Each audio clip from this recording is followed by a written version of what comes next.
Why be a gold digger when you can own the mine? Yes, girl. Okay, we watch the shows not only for the drama, but also to see their trendy clothes. But every now and then, Dr. Ann Kaplan is wearing a hefty trash bag. If you're wondering why, please welcome from the Real Housewives of Toronto and the author of How to Be Successful in Spite of Yourself, Dr. Ann Kaplan. Good morning. All right. We're going to explain that trash bag, and we will explain the trash can on our table in just a minute. But first, you are so successful, and there are so many things that you have done. Explain to folks what you do in Canada. I'm a CEO of a finance company. I've got 8 children and written 5 books. Wow. And I run a real estate, little mini empire. Yeah, were you always that kid? Yes. I was always that kid. I was always the one that the teacher would go, the number 1 in math is, and then everyone would go, Ann. Yeah, right. What do you attribute that to? I don't know. My mom said I was born running.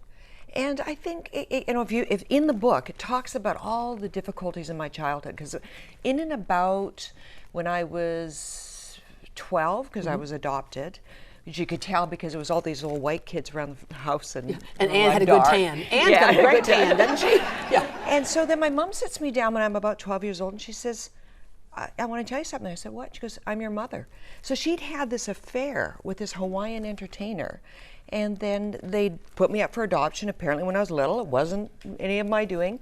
And then at some point they decided to keep me. Oh. And I think I was always that one they were going to get rid of, so I had to learn to make it on my own. Yeah. I had to learn to just, anyone is going to make a decision, it's going to be me, because no one was going to take care of me. And then there's the thing of, why would anyone give me away? Look how awesome I am, But right? I didn't feel that. My parents loved me. That's very and cool. And so all the problems they had with the issues about mom having an affair, that's their problem, not mine. Right. And that was not going to be my story. Which is so cool because so many of us carry that around, and we'll talk about that in just a little bit because we're going to ask people to basically throw their problems and worries in the trash, and we got several of you to actually write down some things that just kind of haunt you, and we're going to throw them away in the trash in a little bit. But okay, CEO and president of a finance company, Finance Canada Inc., one of the largest finance companies in Canada. You have your PhD in finance. I do.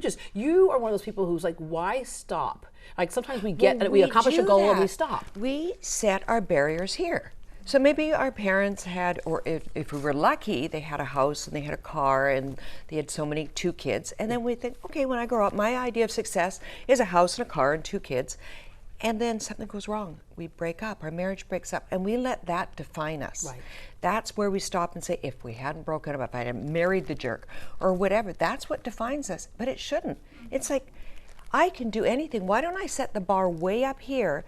And that's just a stepping stone to that never-ending opportunity of anything that we can do. I remember a workshop I did years ago, and it always resonated with me because the woman went around the room and asked people to describe who they are. And it'd be like, hi, my name is Sarah. I am a mother and a wife, right? Or, hi, I'm so-and-so. I'm an assistant district attorney. Or, hi, I'm so. And she goes, interesting. You all described yourself externally, which means it can all be taken away. Now let's try this again. And it's like, hi, I'm so-and-so. I love to work with children. I love animals. I love this. So she goes, describe yourself from the inside out, and no one can ever take that away from you.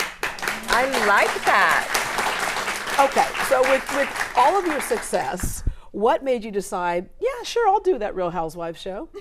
But I was pegged. I've done television before. I've hosted a few shows, and they called me up and said, actually, I was pegged to do another television show. And the producer of that show called me up and said, oh, there's a show in Toronto, and we think that you should do it, and we'll let you off your contract, and you can go and do this show if you'd like. And I didn't know what it was, and I went down and it was interviewing for it, and I'm kind of guessing what that is. Yeah. And they said, do you think you're right for the show? And I said, well, if you want someone who's really smart and really funny, yeah. And I'm trying to think, what is this? So I just had so much fun filming. It's just a riot. Because you had your whole sense of self, right? Yeah. Now, when she says like somebody who's really fun, smart, and funny, right? Some people would say, okay, is it an ego? Let me tell you what an ego she doesn't have. When my button fell off this morning, right, she was in the green room sewing my button on. She's like, oh, I have a sewing kit. Hold on. I wasn't. And she walked over and she sewed on the button. But I was just looking down your dress. Yeah, because like something's terribly wrong here. Can I help you with this? But it's so cool, and so I say that point to say confidence is different from having a big ego. Well, that's the thing about being educated or not educated. It doesn't really matter. It doesn't define me if I'm. It doesn't mean that I'm the smartest person in the room. I'm just fine with that. It's who we are inside.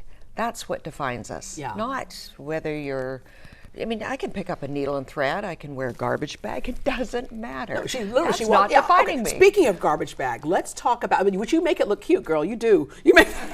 She cinched it with a little belt and the whole bit, and the cute shoes. Okay, tell them how the garbage bag became part of your wardrobe. It's just we shouldn't. We wear something and we say, "This is who I am," right. And we've got labels, and we're becoming a label-less society.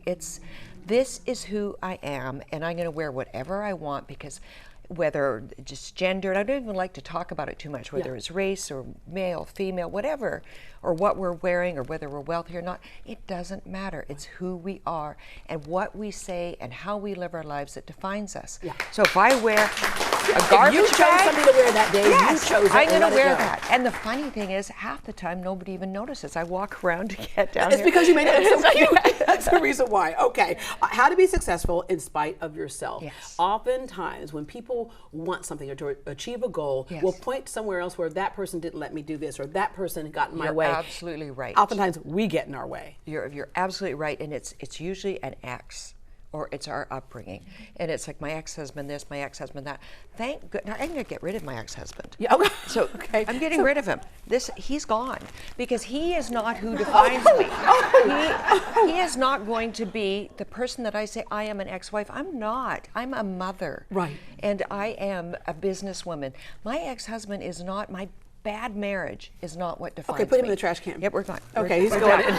He's gone. Yeah, he's going in right here. And okay. He's not even in my mind anymore. He's gone. He's toast. That's gone.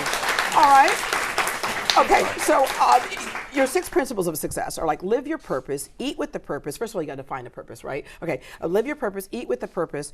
Your body is your temple. Smart is the new sexy, and marry well. Really, really well, is what she says, and money matters. Okay, marry well. So doesn't necessarily mean... Not money. Yes. It's somebody who likes you the way you are and who is going to support you in your life's journey, and you're beside them. That's what I mean by marry well. And if there's somebody who's pulling you back, who you look at them and go, I don't know if I trust you. I don't know if you're really letting me live my life to the fullest, because I want everything out of life. Right. You got to be equally yoked. That's what that means. Yes. Okay. Yes. Eat with the purpose. Does that mean chocolate and wine? No. Okay. I can throw at my ex-husband and I get cheers. I take this piece of pizza and I say, you got to start eating healthy. Nobody cheers. But you have to think about eating healthy. Eat with purpose. Right. Eat for your brain to be in top shape and wake up in the morning so you're not recovering, because you can get so much out of every single day when you're not trying to recover from the day before. Yeah. All right. You go around the country, Canada here, the whole bit, and hearing from people the things that they would like to throw away. And as I mentioned earlier, some of our audience members have some things. I'm willing to bet you've heard a lot of these before. Okay. So let's start with would like to get rid of negative feelings towards someone else. Let's get rid of that. Yeah, because that means they have control of you if you have those negative feelings for them, right? Okay, that goes in the trash can. All right, done. Would like to throw away her anxiety over things she cannot control. You can't control it. Let it go. Let it go. Yes. All right, goes in the trash, right? Okay. Emotional guilt from mom for not visiting more often. That's one for a lot of us. We get our busy lives and we feel like we could do more, right? For our yes, parents. and our mothers are so wonderful, but we should forgive them a little bit for being human. And, and my mom used to look at me with my kids, and she'd sit there as she got older, and the kids would talk back, and she'd just go, and that's fine. Yeah, yeah. All right. Throw her stress and worries away. Stress is a big one, and sometimes again it goes back to even if you can control it, then control it. Get rid of it, right? But get rid of it right here. But if you can't control it, you still got to get rid of it. All right. Would like to get rid of 15 pounds. Okay, well now, sometimes there are things that we don't have control over, and then there are times that we do. Do you really want to get rid of 15 pounds? Where are you at? Where are you at, Nicole? Okay. But it's being in shape, not just, it's just being physically inside in shape, so you're active. Yeah. I don't know that the weight matters. And the key is, as long as you're if healthy. it really bothers you, you are the only one in control of it, right? Yes. And if it doesn't bother you, don't take judgment from anybody else. I got rid of about 145 pounds. What? Oh, your ex-husband? My ex-husband. Yeah, okay. I was gonna say, what? Okay. Like to get rid of Houston traffic. Okay, that is not, that's called, that is called move to the country. Okay, right there. Would like to throw away her student loans. Well, we can't just throw them away. You're in finance. What do you do with those student loans? You pay them. Yes, okay, there you go. All right, and then would figure it away. would like to throw out her credit card debt. Okay, there is like a chapter 7 or something like that, but you gotta think about those things. So again, a lot of those things sometimes we're in control of at some point, but we have to be aware of those things, especially when it comes to finances. Completely aware. And when you say that you have your goals, and you said that at the beginning, it's just living your life the way you want to. Yeah. So when you define success, it's not necessarily money, but it's waking up and saying, I'm going to get to the point where I'm living my life the way I want to. Yeah. And then define what that is and then get there. Yeah. And it might be being home with your kids every day. It might be spending a bit of time with your grandkids. And that's the celebration. I gotta tell you, like when I was started out in this business, I made no money, and I would clean apartments to get them ready for rent, and then go in and anchor the morning news when I was working in Austin. You need to do yeah, what I it takes, and to I get had to them. pay off that credit card debt. But I gotta tell you, the most glorious day was when I sent in my last $32.44 and said, I'm done with you. I did it, right? So sometimes the things that burdens us, when you can finally get away from it, it's a great celebration and a proof to what can happen when you stick to a goal. Yeah, absolutely. And thank you very much. We look forward to seeing the show here in America. To grab a copy of Ann's book, How to Be Successful in Spite of Yourself, head over to greatdayhouston.com, and Real Housewives of Toronto will be debuting in America soon. And thank you for having me here. You guys are so fun. You are really fun. Thank you for sewing the button on my jumpsuit.